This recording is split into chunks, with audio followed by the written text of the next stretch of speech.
So it's a very great pleasure and honor for me to introduce Professor Ted Janssen from University of Nijmegen in Netherlands.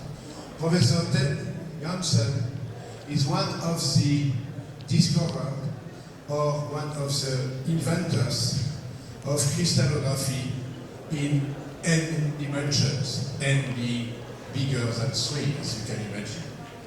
So it's a very, very big pleasure for me to introduce him. Professor Janssen had his PhD in '68 under the supervision of Professor Janssen, who also was one of the discoverers of n-dimensional crystallography, and got his position as a professor in Nijmegen in 1972. And he stayed for all this academic career in Nijmegen after. Professor Janssen got two very prestigious prizes. The first one by the Royal Swedish Academy, the Aminov Medal, for his work on n-dimensional crystallography.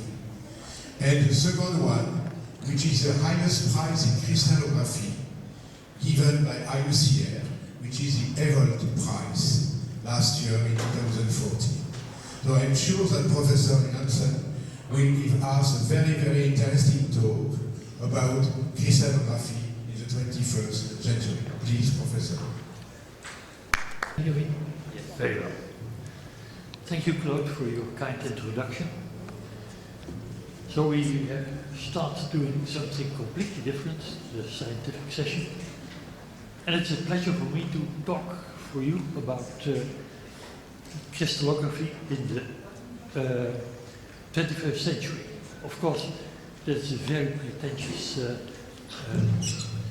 title for two reasons. First place, I do not have the gift to foresee this future, and we are just in 2050. So what I can do is just give my personal idea of the situation of crystallography at the beginning of this 21st century. In the second place, it is a bit pretentious because there are many people in the audience, for instance our chairman, who know much more about crystallography than I do. So I could ask him to give the talk, but I'll do my best. Well, I do not start with the 21st century. The idea of having crystals was already a long time ago very clear and very interesting. Archimedes and Kepler have thought about it, but the first atomic type of the theory came at the end of the 18th century, when Awardee tried to explain how you can form these very nice looking crystals with flat surfaces and with very symmetric situation of the surfaces with respect to each other.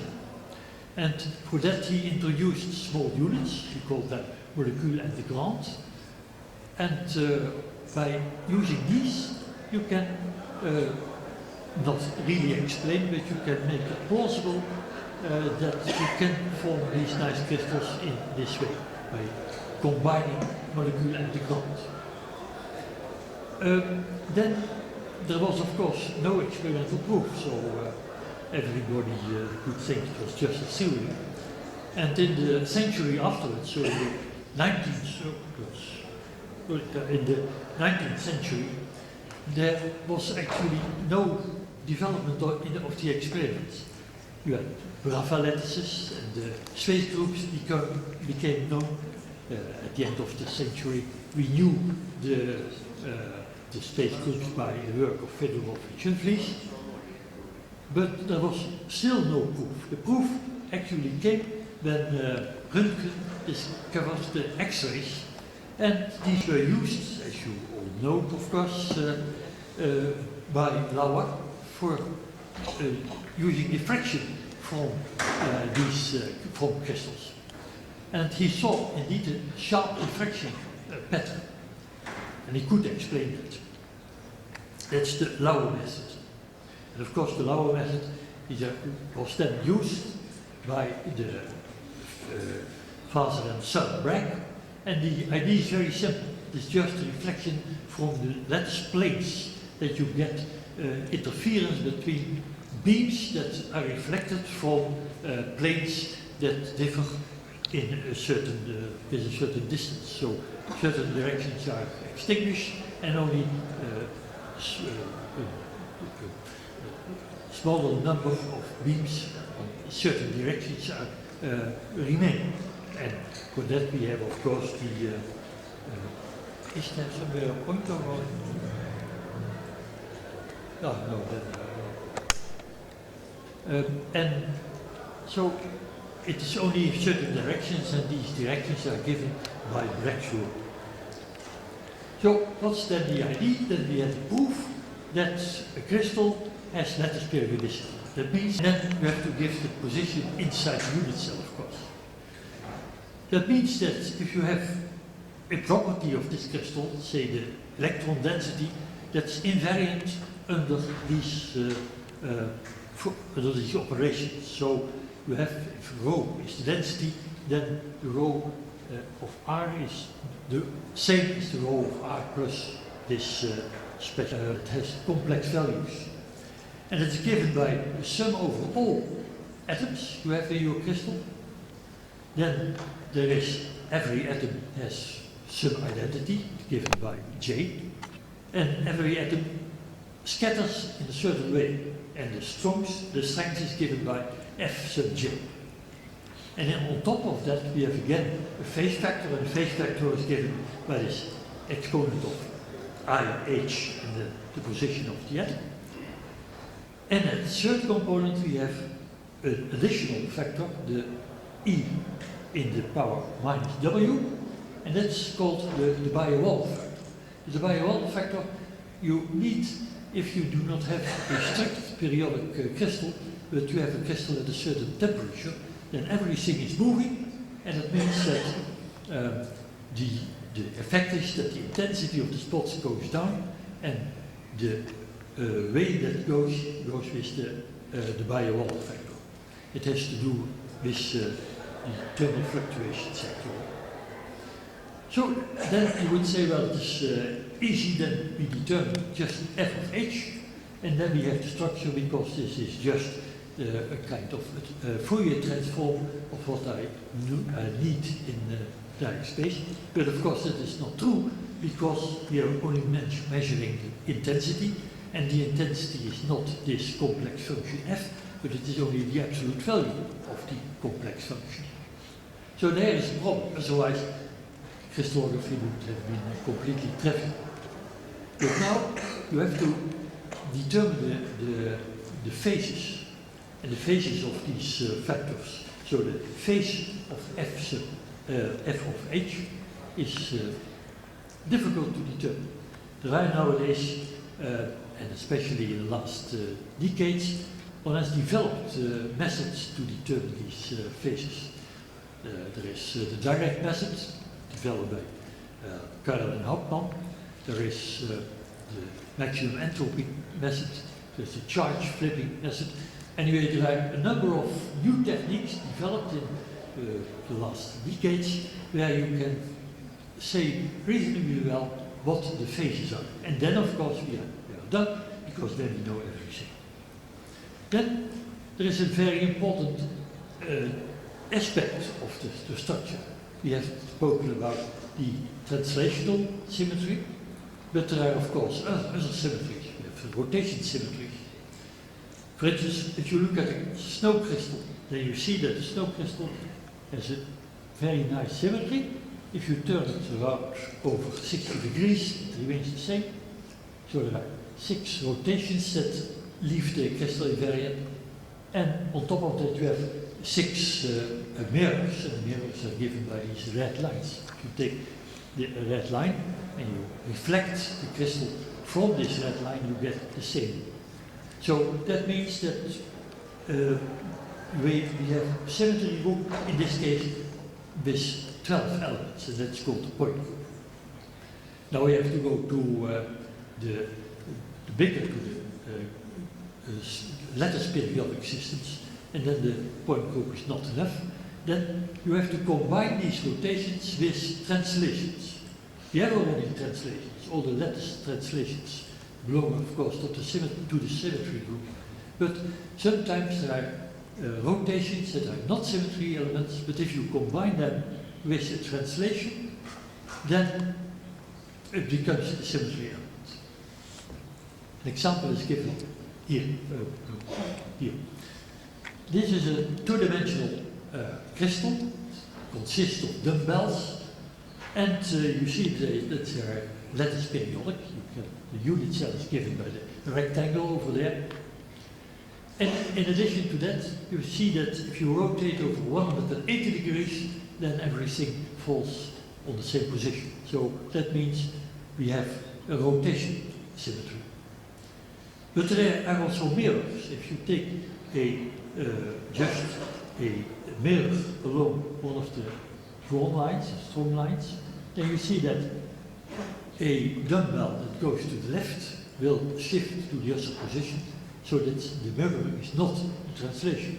But if you combine this mirror operation and you shift the dumbbell over a half, then again it comes to the same position and you have a symmetry. So then you have to combine this mirror operation with a translation, but not with a lattice translation, of course, but with another translation.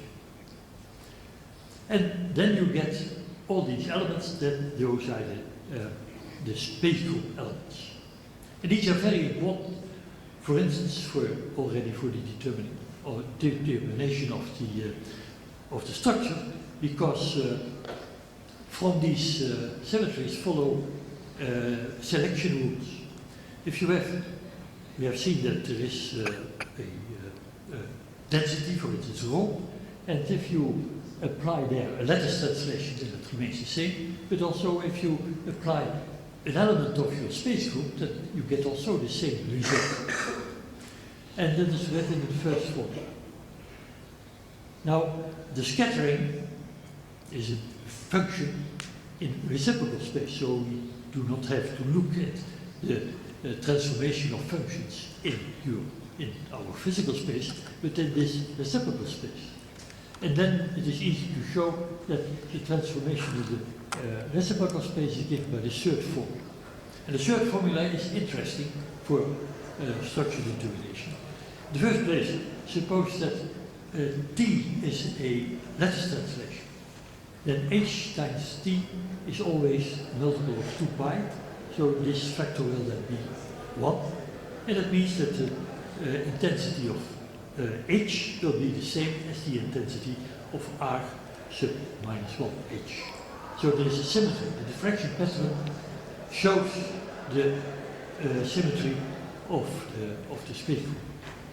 But if this T is such that this exponential function is not 1, then of course you can see that if R leaves H invariant, then you can read then R rho of H is something that is not 1 times the rho of H. And it's only possible if very sophisticated diffractometers, 2 examples, just given, just big like this, so meter by meter, something like that. So that's much bigger than the original X-ray tube, but you have also many more possibilities here. In the first experiments, you had to use photographic plates or something like that. Nowadays, you do it with a CCD camera or something like that. The advantage of that is that everything goes much faster. I've heard stories of my older colleagues who did structure determination and it took days to determine even simple structures. And nowadays you just put it in the computer program and within milliseconds you have your you have your result, your structure. Fortunately, it is not always that simple, so then there is some work for crystallographers to do. Then we saw an enormous change in the size of the instrument. Was the diffractometer something like a meter or 2 meters, then we started using neutron diffraction instead of X-ray diffraction. That has the advantage that neutrons see other aspects of the matter than X-rays. X-rays, neutrons see mostly the centers, the nuclei, and the X-rays are much more involved with the electrons. So it is additional, but on the other hand, you can do also many other things. For instance, magnetic structures you can do much better with neutron diffraction. But the scale of these is, of course, enormous. That is a nuclear reactor, and below there is, I think, a picture of the hole of the ILL in Grenoble, and you see that's much bigger than what we have seen with the diffractometers. Next to that, we have electron diffraction. Electron diffraction uses, instead of X-rays, electron beams. In principle, the same. There are other problems, but you can do mostly the same things. But you can do additional things. For instance, electron diffraction has given much information about the surface structure of alloys. The electron microscope lab in Antwerp, Amelings in that time, and nowadays it is Stefan Tendero, they see the surface and they see very well that structure in these electrons. Quasicrystals, the discovery by Janssen, was made by electron diffraction. And very recently, this electron diffraction and electron microscopy was used to study on the atomic scale the position of the atoms and also determination of the type of atom. You can see really with this experiment, with this technique, where an atom is and what type of atom, if it is a chlorine atom or an iron atom, something like that. Another very important development was the use of synchrotron radiation. And you see again that the size of the instruments changes enormously. You see there on the picture right, there you see just the nuclear reactor of the neutron diffraction. That's the ILL. And in front of that there is a much larger ring. That's the synchro beam line. And, but with these synchron radiation, you can do again much faster experiments, structure determinations, and they are also much more precise because the intensity is much higher. Other developments are the use of free electron lasers, where you have a beam of electrons, you let them go through an undulator, that is a system of magnets that go that are up, down, etc. So the electrons start waving, and then it follows that there is radiation, and this radiation is in the X-ray wavelengths regime. And moreover, there is a very nice result that there is then a coupling between the electron beam and the radiation in such a way that there is coherence, so you get a coherent beam from these electrons. Moreover, these electron beams can be made very short, it's very short pulses, and nowadays you can see, you can look at the molecule, and before it has exploded because of the intensity of the beam, you have already made your picture. So this is extremely useful if you study dynamics. In the in this century, it started with very simple crystals, of course. One of the first examples was sodium chloride. That was very useful because the people then did not know how these molecules of sodium chloride were present in the crystal.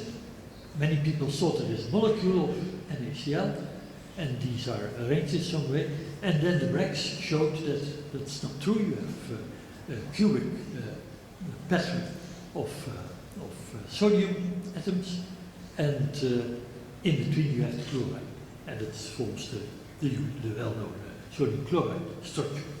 You can go nowadays to very complicated structures. Zeolite is just a simple example.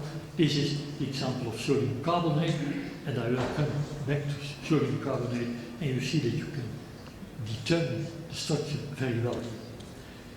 That goes very far. If you now I hope that I can find it. This is the so-called monster, and the monster has 1138 atoms in the unit cell. And you see how complicated this is. If you can look at it, sometimes there's some regularity, but anyway, this must be very difficult to determine this. On additional to that, you can ask the question, how does nature know how to make a monster? Because, well, with sodium, sodium chloride, you can imagine, yeah, the sodium, you put the chloride and then the sodium and so on, and you can build a crystal like one builds a building with bricks. But here, the 1139th atom should know where it has to go, and it's of course not a very simple question. The same question we will see later for quasicrystals.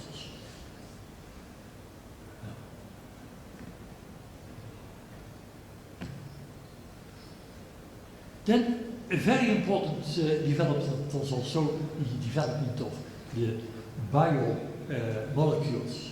The first big success was, of course, the determination of DNA by Watson and Wilken in 1962, for which he got the Nobel Prize. But nowadays, with all these new techniques, it is very simple. You can see all kinds of structures, biological structures, and they are very complicated. There are hundreds of atoms, and nevertheless, you can determine the structure very rapidly. Even these very complicated structures, like the monster and these biological molecules, usually are periodic. So you can use the normal techniques, only of course because of the number of atoms in a unit cell, it becomes very complicated. Another class of crystals that's very interesting, and that's quite recent, is the development of quasicrystals. Well, what are quasicrystals? Look at these pictures, these two pictures. Left, we have seen the picture already of this crystal. It has very nice flat faces. It has symmetry. I think there is rotation symmetry of 180 degrees, and there are two mirrors and so on. But anyway, it is very, very symmetric, apart of course, because these are several crystals grown into each other. But next, to the right, you see another crystal. Is it a crystal? Well, look at it, and you would say, yes, it's a crystal. But then you look at the symmetry, and you see a five-fold axis, five-fold symmetry. Then it cannot be a crystal. And why not? Well, suppose that you have a crystal with five-fold symmetry. Then, and it is a crystal with periodicity, so there is some periodicity. It's the first one, not 1 to 0. That means that the translation over 72 degrees rotated is also a symmetry. Over minus 72 degrees, it is also a translation. And if you have two translations, then the sum of the translations, of course, also is symmetry. And then you see that the sum of these two translations does not reach the end of the the first translation, it comes at the golden number. And if you do it once again, then of course you get the golden number squared and so on. So this cannot be periodic.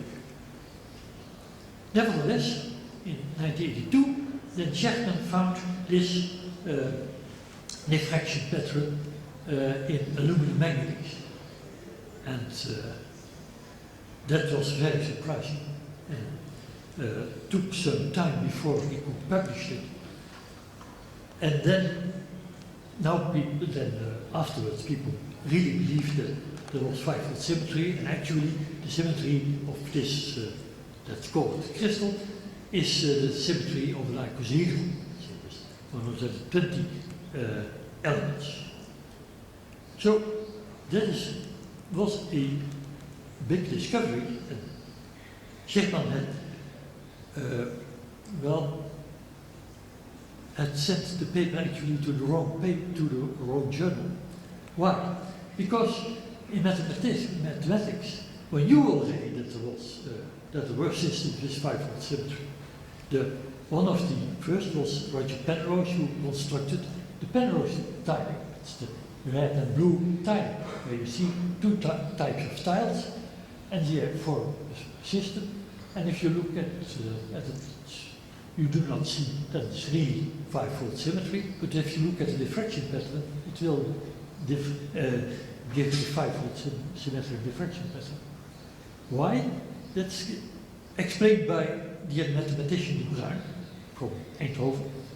He gave the mathematical theory of this Penrose pattern. And then there were several people, among them Alan Mackay, who said, well, if you have such a structure with these tiles, suppose that you fill in atoms, then you get a kind of crystal. And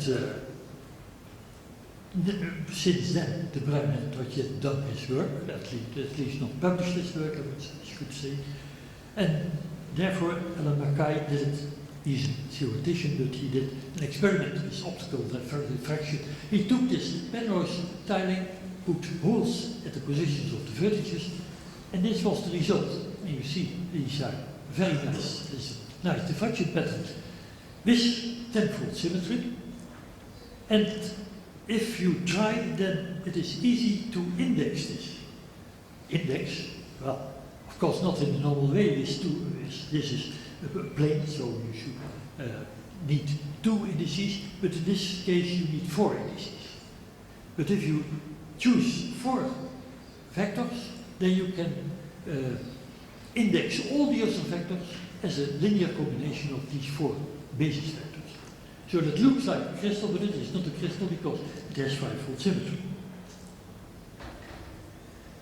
The structure is indeed not periodic, it is quasi-periodic. And a very simple example of a quasi-periodic system is given by the so-called Fibonacci chain.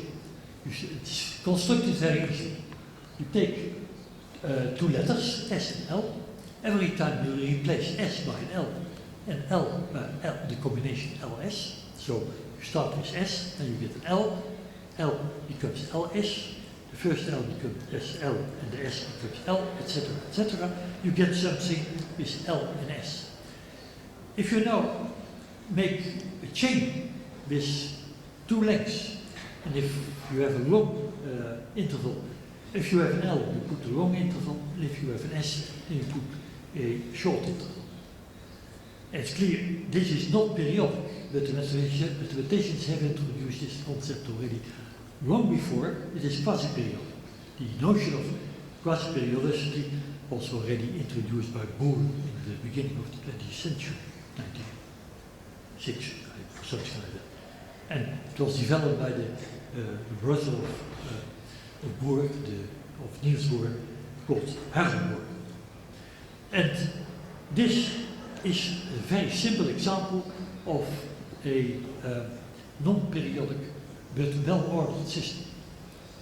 In this case, we can use the technique developed also by the mathematicians. You can obtain that non-periodic system from a periodic system if you go to higher dimensional space. So instead of using a line, you take a plane, there's two indices, you have a regular pattern with lattice periodicity to the left.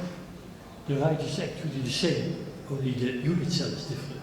But so you look at the first, at the left side, and you see this regular pattern with lattice periodicity in 2 dimensions.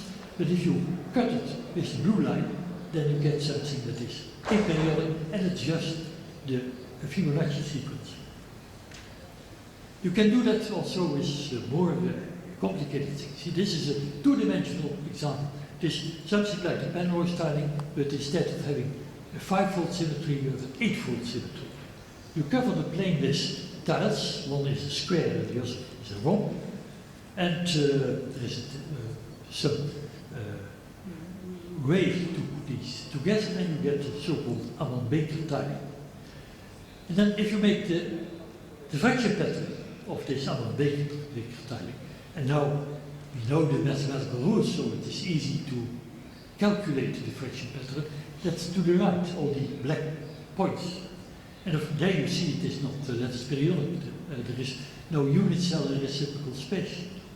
But if you look at the points given by the octagon, then you see that you can look at that as the projection of something in 4-dimensional space, and you see it is a projection of a 4-dimensional cube. And if you project this 4-dimensional cube, you get this octagon, and all the points in this diffraction pattern can be labeled by the 4 basis vectors of this figure. So that's simple. Afterwards, quasi-crystals became much more complicated. Actually, the quasi-crystals found by Schiffman were not stable. Actually, they were not quasi-crystals. But since then, one has done a lot of work, and now you can make. In the beginning, you had this the first slide that has a couple of millimeters. And to the right, these flowers are on the scale of micrometers, but now we can make a perfect quasi-crystal of this size. And that's mainly the work of Anpang Tsai. That was a nice development, but it was, in a sense, not new, because aperiodic crystals were already found in the 60s by Pim de Wolf. He considered sodium carbonate. And at a certain temperature, you see that you can no longer index the diffraction pattern with 3 indices. You need 4, and with 4 you can do it. So every diffraction spot K can be labeled as A star plus B star plus C star plus n times something additional, and that's called the satellite. And the reason to find these satellites is that the crystal is indeed not periodic, but you can start with a periodic structure that's given to the left height. The lines give a periodic structure, but then all the atoms are displaced a little bit. And in periodic wave, the periodicity of the wave is given underneath. And if this periodic wave has a period that does not fit to the crystal, then in total there is no lattice periodicity, and you get an aperiodic crystal. Other examples are the composites. On the bottom, there is an example of mercury arsenic fluoride. The arsenic fluoride form a kind of normal crystal with a certain lattice periodicity, and then you have channels. And in these channels, you have mercury. And mercury has another lattice constant than the lattice constant of the arsenic fluoride. Therefore, the total is no longer periodic, it is again quasi-periodic. Actually, the Wolf, and afterwards we worked together with the Wolf, Miss Janna and me, we didn't call it quasi-periodic because actually quasi-periodic is a wrong name, because everything that is periodic, everything that is periodic is also quasi-periodic. So that means that all normal crystals would be quasi-periodic by that mathematical definition, and that's not what you want. Therefore, we call it incommensurate phases. Incommensurate means the same, but it means that it is certainly not periodic. I'm keeping you from the reception, so hurry up a little. So, again, these aperiodic crystals, like sodium carbonate, can be obtained by looking at a higher dimensional space. For sodium carbonate, it is 4-dimensional space. You have a structure in 4-dimensional space that has a space group symmetry, with a 4-dimensional space group symmetry. And if you cut it with physical space, then you get something that is the aperiodic system. Then, if we have a periodic structure in higher dimensions, then you could say, well, that's nice, now we can use all the techniques we have used also in 3 dimensions. And that's not true, because why? There are a number of reasons. You need to have a Brillouin zone to make calculations easy. We have a Brillouin zone in n dimensions, in 4 dimensions. But the structure inside the unit cell should be rather smooth, otherwise it doesn't work. And if you look at the structure of the modulated phase, for instance, this one, you see that in the unit cell you have just this wave. And a wave you can describe just with the amplitude and so, perhaps and the wavelengths and so on, and then you are ready. But if you have electrons, then it may become very complicated. I've here given an example of electron states in a very simple linear chain. It is, you see on the first, it is at low energy. Then you see it is a smooth structure. The lattice periodicity remains, so you get something that is smooth in the whole unit cell. That's nice, but if you look at higher energies, then you see that these structures split up and it becomes a fractal. And to describe a fractal, that's very difficult. So what can we do? For instance, we look at the Ammon Baker and tiling, and we want to have the phonon spectrum. What can we do? Well, we cannot do anything with the Brillouin zone, but we can make an approximation. We can shift a little bit the 4-dimensional structure in such a way that you get a periodic structure, and this periodic structure is given to the right. The scale is not the same, but you see that these, the right pattern is periodic, and it comes directly from the left side, and the tiles are exactly the same, squares and rounds. And then, now we have a periodic structure that approximates the quasi-crystal, and then we can do the calculations. And that works fairly well. But it remains complicated. Then I would like to finish with some remarks. Of course, we have done all this work on structure and on the study of physical applications for their own sake. That means we are interested in the science. But of course, we are not alone in this world, so there are other people who want to have also applications. But here I have a rather arbitrary list of applications of structures: ferroelectrics, multiferroics, biological structures, quasi-crystals, where you have very nice applications. But these applications can only be studied if you know the structure, and for that you need crystallography. A completely different story is the role of these space groups in art. Tomorrow we will have a much more extended talk, so therefore I will only show you a number of pictures from Islamic art. You see very often octagonal or pentagonal structures. And in the Alhambra in Granada, you can find all kinds of normal two-dimensional space groups. But there, as far as I've understood, all 17 space groups can be found in the Alhambra. One of the artists who did very much without knowing any crystallography was Willem Escher, a Dutch artist. He made very nice patterns, and if he would, well, he thought about other types of symmetry, but he had a brother who was brighter than he in mathematics at least, and he said, well, that's nonsense, so he didn't try that. This is a picture of polyhedra and five-fold symmetry, also by Dutch artist Kuijs. But, well, the list of my summaries are so long, and you can imagine yourself a little bit.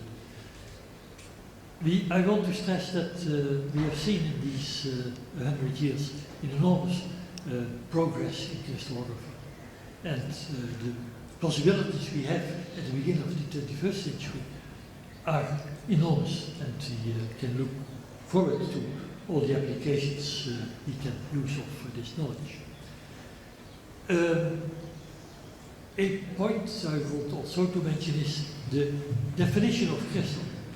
Definition of crystallography is very difficult because that has given rise to many discussions.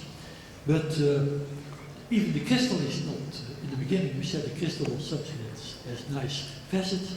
Then after the law, one said, well, a crystal has lattice periodicity, and now we know that quasicrystals are just as nice as normal crystals. So now the definition of the union is that it is a system with sharp diffraction spots. Well, there are the development of new materials, I've mentioned already.